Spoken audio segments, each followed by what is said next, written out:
अब कुरा गरौं कसरी हुन्छ त राष्ट्रपति तथा उपराष्ट्रपति चयनको प्रक्रिया। राष्ट्रपतिको लागि पनि नेपालको संविधानले एउटा छुट्टै किसिमको निर्वाचनको परिकल्पना गरेको छ। राष्ट्रपतिको निर्वाचनका लागि सबैभन्दा पहिला राष्ट्रपति हुने केही योग्यताहरू संविधानको धारा 64 मा राष्ट्रपति चाहिँ कस्तो व्यक्ति हुन सक्छन् भन्ने योग्यता क्रमहरू तोकिएको छ। उक्त धाराको अनुसार संघीय संसदको सदस्य हुन योग्य भएको व्यक्ति राष्ट्रपति हुन सक्दछ भनेर भनिएको छ। यसको मतलब तपाईले संघीय संसदमा जुन मापदण्डको आधारमा चाहिँ या संसद भित्रको एउटा सदस्य बन्नका लागि जुन जुन योग्यता क्रम चाहिन्छ त्यो योग्यता क्रम राष्ट्रपति बन्नका लागि पनि आवश्यक हुन्छ भनेर भनेको छ। त्यस्तै राष्ट्रपति हुनका लागि 45 वर्ष पूरा भएको नेपाली नागरिक हुनुपर्छ भनेको छ। अर्को कुरा के भने राष्ट्रपतिको परिकल्पना चाहिँ अलिकति पाको एजको मान्छेलाई चाहिँ यहाँ परिकल्पना गरिएको छ। त्यस्तै कुनै पनि कानूनले चाहिँ अयोग्य ठहर नगरेको व्यक्ति मात्र नेपालको राष्ट्रपति हुन सक्छ। कानूनको हिसाबले कुनै पनि त्यस्तो अयोग्य नभएको व्यक्ति या मुद्दा मामलामा नफसेको मान्छे चाहिँ राष्ट्रको क्यान्डिडेट हुन सक्छ भनेर यहाँ भनेको छ। यद्यपि योग्यता पुगे पनि यहाँ फेरि कस्तो छ भने योग्यताहरू पुगे पनि नेपालको संविधान अनुसार यदि 2 पटक राष्ट्रपति भइसकेको व्यक्ति तेस्रो पटक फेरि उम्मेदवार बन्न चाहिँ पाउँदैन। त्यो पनि यसै राष्ट्रपतिको योग्यता क्रमको कुरा छ। त्यस्तै राष्ट्रपति हुनका लागि कुनै गाउँपालिका वा नगरपालिकाको अन्तिम मतदाता नामावलीमा नाम समावेश भएको र कुनै लाभको पदमा नरहेको हुनुपर्ने व्यवस्था पनि हाम्रो यो योग्यता क्रमको यो तपाईको संविधानको धारा 64 मा राष्ट्रपतिको बारेमा लेखिएको कुरामा डिफाइन गरिएको छ।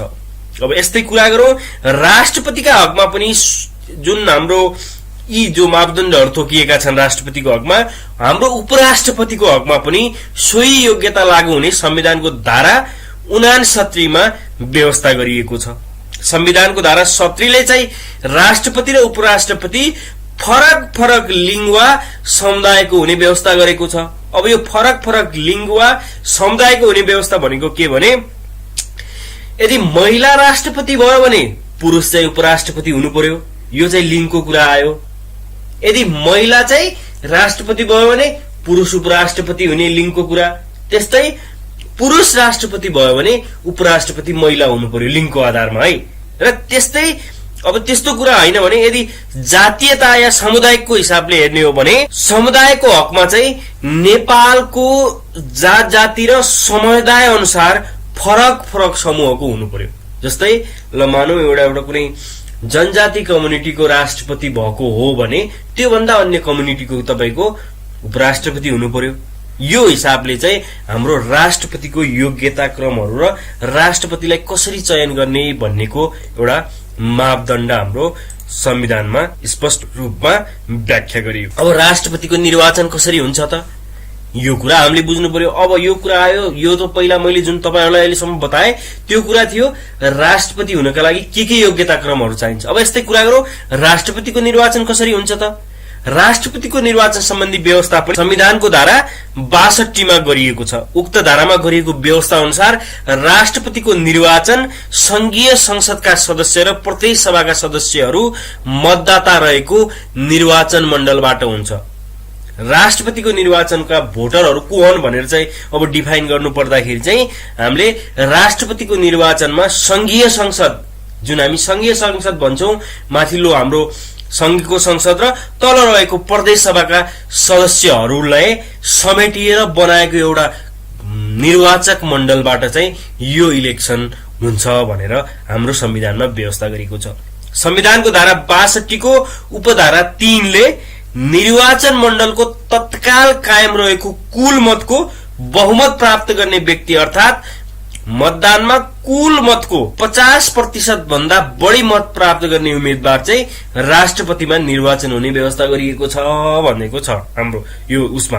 अब त्यस्तै कुरा गरौं निर्वाचनमा प्रतिनिधि सभामा प्रत्यक्षतर्फ कतिवटा छन् त। प्रत्यक्षतर्फ हाम्रो 165 र समानुपातिक तर्फ 110 गरी 275 जना चाहिँ प्रतिनिधि सभामा छन् र त्यस्तै राष्ट्रिय सभामा 59 जना गरेर हाम्रो जुन संघीय संसद छ त्यसमा 334 जना सांसदहरू रहिआएका छन् र त्यस्तै प्रदेश सभामा 550 जना छन् जुन चाहिँ हाम्रो 7वटै प्रदेशको सांसदहरू लगाएर 550 वटा छ र यसरी जम्मा हाम्रो संघीय संसद र प्रदेश सभाका सांसदहरूलाई जोडेर 884 सांसदहरूले चाहिँ यो राष्ट्रपतिको निर्वाचनमा सहभागी हुने व्यवस्था गरिएको छ।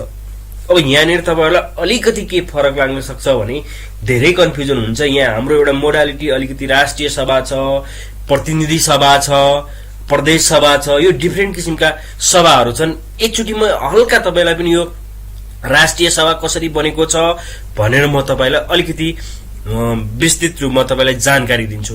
मैले तपाईहरुलाई यहाँ जानकारी गराए अनुसार संघीय संसद भन्यो। संघीय संसद भनेको जुन केन्द्र सरकार बनाउनलाई, जुन काठमाडौँमा यो सिंहदरबार भित्रको जो सरकार बनाउनलाई या नीति नियमहरू, राष्ट्रको लागि नीति नियमहरू बनाउनलाई एउटा संसद छ, त्यसलाई हामीले सबसे पहिला बुझौं।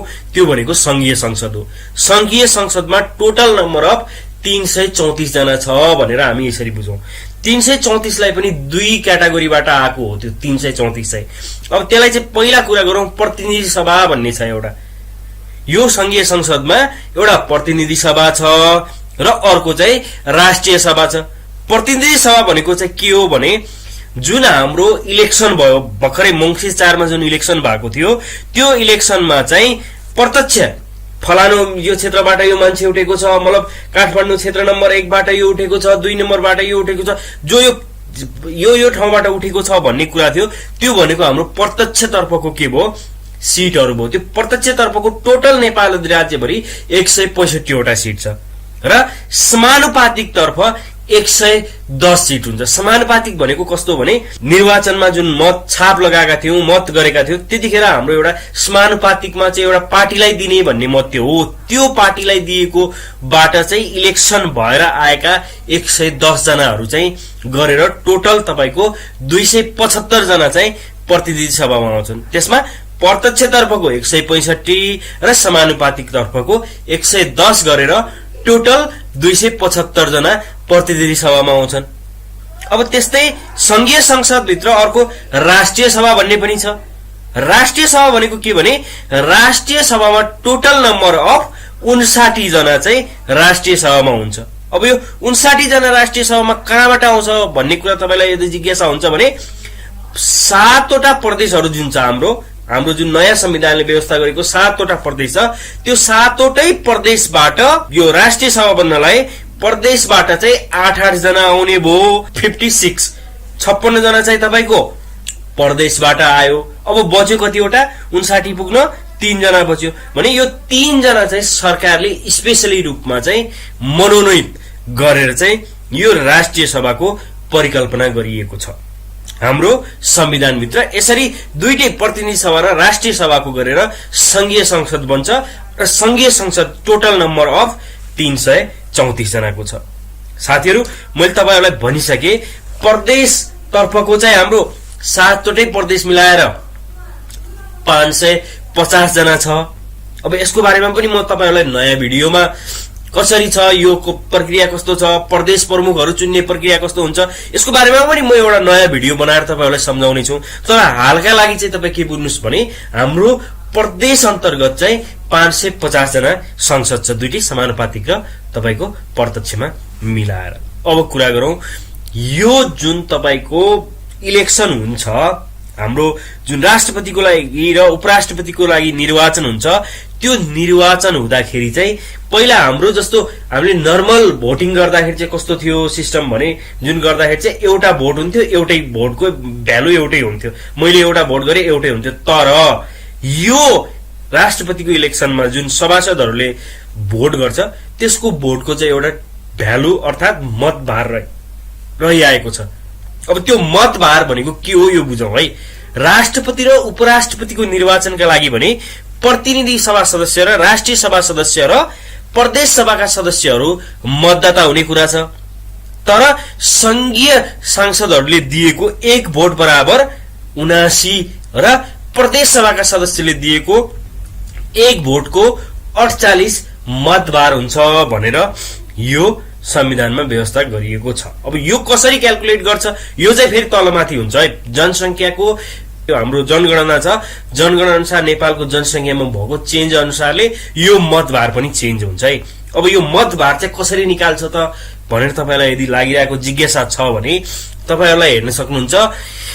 यो संघीय संसदको जुन हामीले मैले भने तपाईहरुलाई 334 जना जुन संसदहरु छ त्यसको मतभार निकाल्नका लागि चाहिँ कुल जनसंख्याको संघीय संसदको कुल संख्या, टोटल पपुलेसन अफ नेपाल, पुरै जनसंख्यालाई संघीय संसदको कुल संख्याले भाग गरेर आएको जुन परिणाम हुन्छ त्यसलाई फेरि 1000 ले भाग गरेर आउने जुन भ्यालु हो त्यसलाई मतभार भन्ने गर्छौं। अब जस्तै म तपाईलाई एउटा उदाहरणको रूपमा यहाँ दिन सक्छु। उदाहरण भन्दा नि पुरानो निर्वाचनमा भएको कुरालाई म यहाँ तपाईहरुलाई भन्छु। यसमा चाहिँ के भएको थियो, 2068 को जनगणना अनुसार नेपालको जनसंख्या कति थियो, 2,64,94,504 थियो र हामीसित संघीय संसदको कुल संख्या कति छ, 334 छ भने यो 334 जुन संघीय संसदको यसलाई भाग गरेपछि कति आउने भयो, 79,324 आउने भयो। त्यसलाई फेरि हामीले 1000 ले भाग गरेर जुन यो 79 जुन यो भ्यालु आएको छ यसरी चाहिँ मतभार क्याल्कुलेट गरिएको छ जुन चाहिँ संघीय संसदको। भने त्यस्तै सेम कुरालाई चाहिँ प्रदेश सभाको लागि पनि युज हुन्छ, तर त्यहाँ चाहिँ कुल जनसंख्यालाई प्रदेश सभाको कुल संख्याले चाहिँ भाग गरेर आएको संख्यालाई फेरि तपाईले 1000 ले भाग गरेर निकालेको मतभार हुन्छ। जस अनुसार 2068 अनुसार कस्तो थियो भने संघीय संसदको मतभार चाहिँ 79 थियो भने यस्तै तपाईको प्रदेशतिरको चाहिँ सदस्यहरुको मतभार चाहिँ 48 रहिआएको थियो। अब यसरी जुन यो मतभार आइसकेपछि अब तपाईको यो एउटा भोटिङ प्रोसेसमा जान्छ। यसको लागि इलेक्सनको व्यवस्था छ। संघीय संसदमा 334 जनाले राष्ट्रपति र उपराष्ट्रपतिको लागि भोट हाल्न पाउँछन् जुन चाहिँ 26,386 भोट बराबरको भ्यालु राख्छ।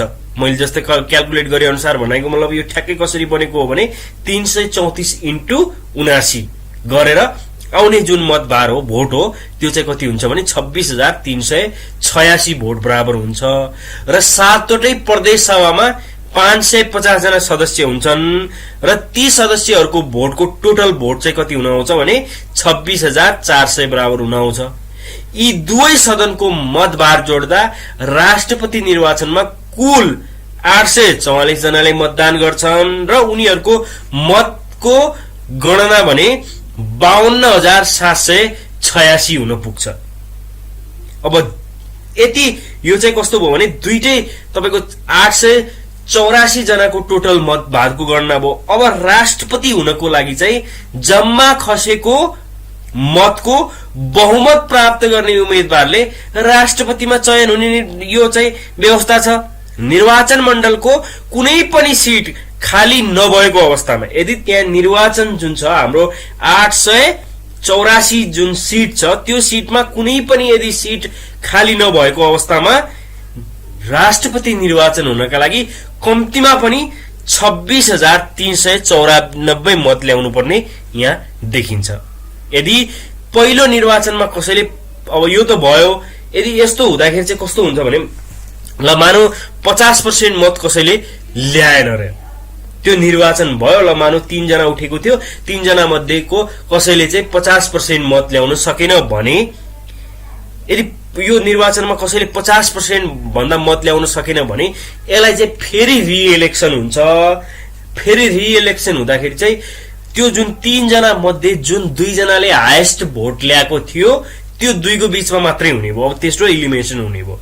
त्यसपछि दोस्रो निर्वाचनमा ती 2 जनाको बीचमा जसले चाहिँ सबैभन्दा बढी मत ल्याउँछ हैन 50% अब जसले ल्याउँछ यदि त्यो नै के हुने भयो तपाईको बढी बहुमत ल्याउने मान्छे चाहिँ राष्ट्रपति बन्ने भयो। अब त्यो भएर पनि यदि दोस्रो निर्वाचनमा पनि 50% कसैले पुगाउन सकेन भने फेरि पुनः मतदान हुने कुरा छ र त्यसमा जसले कुल सदर मतको सबैभन्दा बढी मत ल्याउँछ त्यो चाहिँ एज अ राष्ट्रपतिको रूपमा इलेक्टेड हुने हाम्रो व्यवस्था रहिआएको छ।